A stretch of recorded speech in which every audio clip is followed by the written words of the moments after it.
yang diperbaharui, atau bahasanya hukum acara untuk daerah Jawa dan Madura. Itu namanya AIR RIB.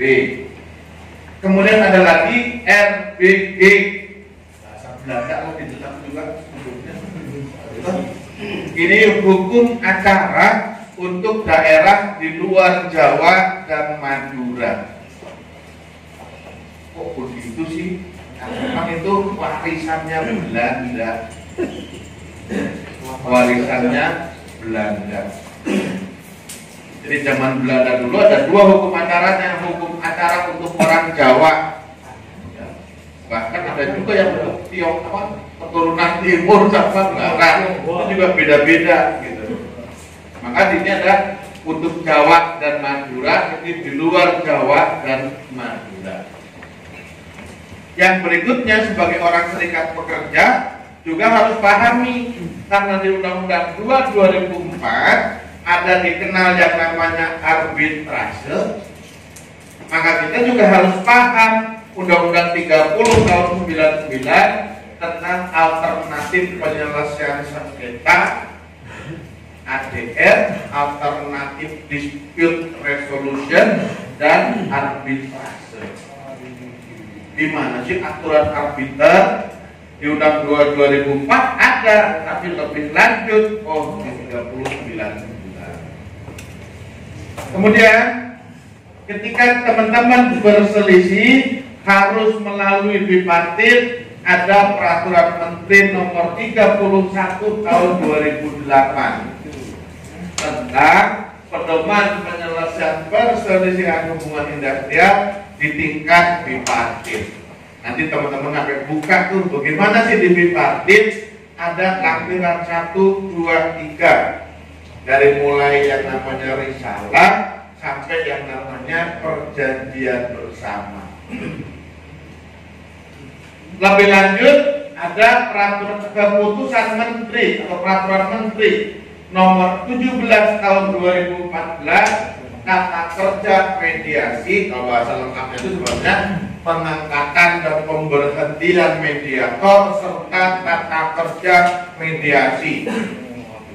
Lengkapnya, tapi saya sebut istilah tata kerja mediasi hubungan industrial. Jadi mediator itu bagaimana sih kerjanya, aturan mainnya, diangkat dan diberhentikan.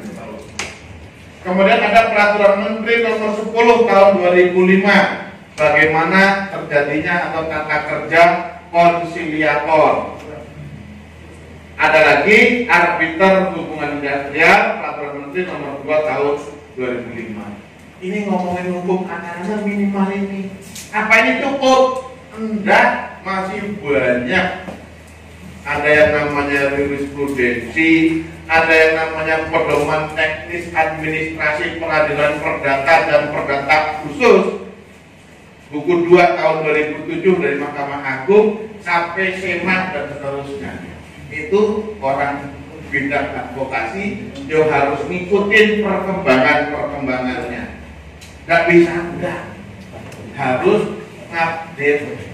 Teman-teman handphonenya juga setiap saat kalau ada perbaharuan yang minta diupdate, hukumnya juga harus diupdate. Kalau nggak mengupdate diri, ya insya Allah ketinggalan. Kalau nggak ketinggalan, norak belum maluin diketawain lawan. Gitu? Ya. Ini kira-kira baru ngomong bagaimana penyelesaian segini nih yang harus hafal.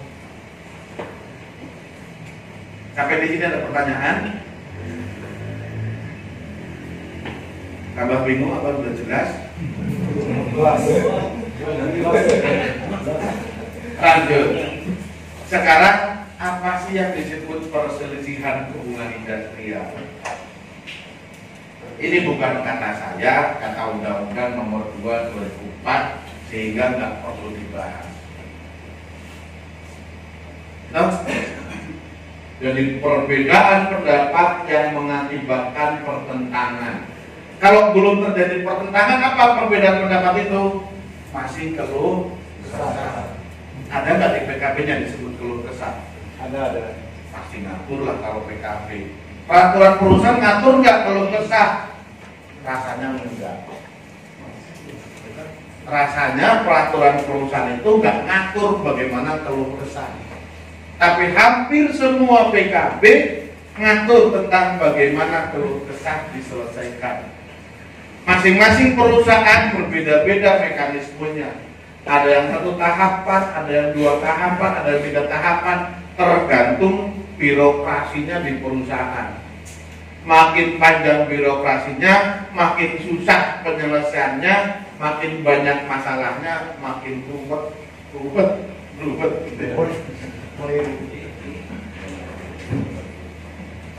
Nah, dari perbedaan pendapat yang mengakibatkan pertentangan dikenal dengan 4 macam perselisihan. Ya, orang serikat harus hafal. Apa itu? 1, yang disebut perselisihan kepentingan. Perselisihan hak dulu lah. Perselisihan hak. Apa sih yang disebut perselisihan hak? Kalau ngomongin kajian akademis, di titik ini aja udah banyak perdebatan. Loh, hak kok diperselisihkan? Yang terlepas dari perdebatan itu, ya buka di normanya. Apa itu yang disebut perselisihan hak? Yang kedua ada perselisihan kepentingan opomene, yang disebut perselisihan kepentingan. Yang ketiga ada perselisihan PHK. Ada yang pernah di PHK? Pernah berselisih PHK? Kenapa berselisih PHK? Kenapa pula di PHK? Gitu? Yang berikutnya perselisihan antar serikat pekerja dalam satu perusahaan. Itu perselisihan hubungan industrial. Persepsi menurut Undang-Undang 2004. Saya pun termasuk yang tidak setuju disebut perselisihan hubungan industrial. Dalam antar serikat pekerja kok disebut hubungan industrial?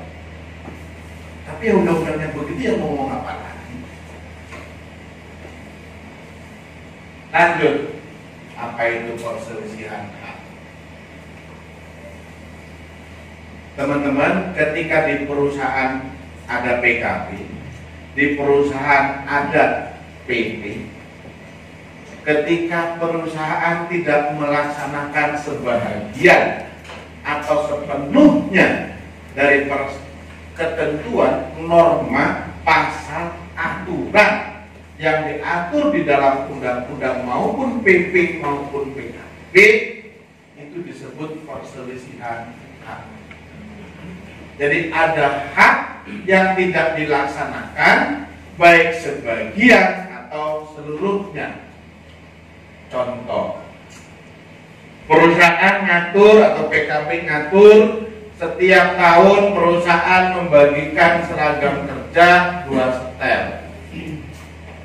Atau lagi ngatur setiap tahun perusahaan menyelenggarakan rekreasi, ditanggung sepenuhnya oleh perusahaan untuk pekerja beserta keluarganya.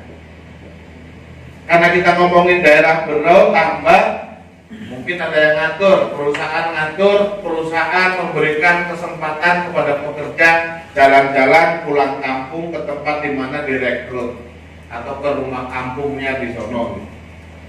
Dapat fasilitasnya apa, segala macam.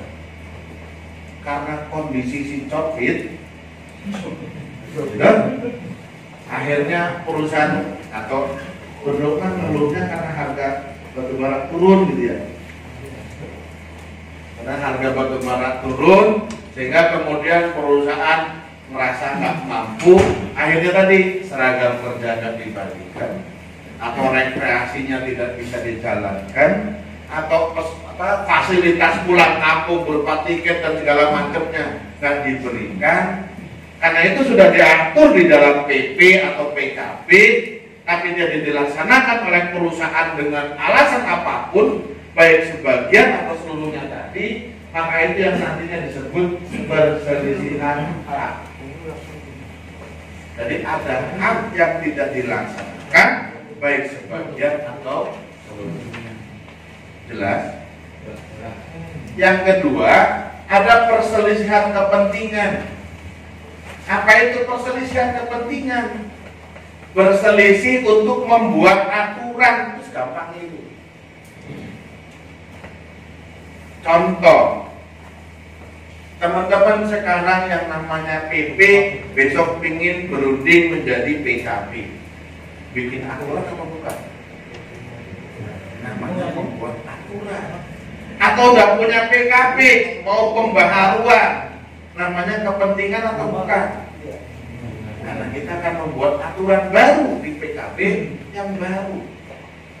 Atau teman-teman di PKB-nya ada ngatur pasal kenaikan upah, tapi di sana diatur dirundingkan tiap tahun, karena macam-macam nih. Ada perusahaan atau ada PKB yang mengatur tahun pertama sekian, tahun kedua sekian. Nah, itu udah tinggal dilaksanakan atau tidak. Kalau nggak dilaksanakan berarti perselisihan. Nah, tapi ada di dalam PKB nggak ngatur begitu. Pokoknya naik upah setahun sekali, runding, parameternya ABC. Jadi setiap tahun teman-teman berunding kenaikan upah. Ketika berunding kenaikan upah, meskipun ada PKB, tapi kita berunding berapa naik upahnya untuk tahun 2021 besok.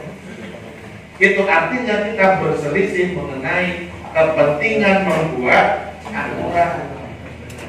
Jadi disebut perselisihan kepentingan. Jelas? Perbedaannya begitu. Kalau kita akan membuat aturan, disebut perselisihan kepentingan. Kenaikan upah, ngomongin PKB udah ngatur pasal bonus, tapi besarannya bonus ditentukan berdasarkan ABC melalui perundingan. Ketika teman-teman berunding ngomongin berapa bonus tahun 2020 yang dibagikan bulan Februari 2021, itu berarti berselisih kepentingan. Ada kepentingan berapa besaran bonus, berapa besaran kenaikan upah. Artinya kita membuat aturan bahwa besok kenaikan upahnya sekian tambah sekian tambah sekian. Kira begitu. Jelas? Ini penting. Sangat penting teman-teman memahami perbedaan dua ini. Jangan sampai ketukar-tukar. Nanti kalau ketukar-tukar, bahasanya Bung Atul itu obscure label, nggak jelas, salah alamat nanti. Ketika runding kenaikan upah nyebut judulnya perselisihan hak, ya sudah. Sama pengadilan juga di NO, pemenang NO. Apa sih NO ya? Niat on pastoring itu bahasanya bagian profesor saya tapi dia. Bahasanya bagian profesor saya tapi bahasa Inggris apa Belandanya begitu. Salah tuh. Ketika isinya berunding kenaikan upah atau berunding PKB, berunding besaran bonus, judulnya disebut perihal gugatan perselisihan hak, ya udah pasti kalah. Itu di NO itu sama pengadilan. Karena salah membuat judulnya, mengatribusinya salah. Makanya yang penting dua hal ini tuh harus bisa pahami betul. Harus cermat. Kalau ngomongin PHK mah ngomong judulnya udah jelas, keluar tuh surat PHK, gitu. Maka ini dua hal ini yang teman-teman pahami betul. Mana disebut hak, mana disebut kepentingan.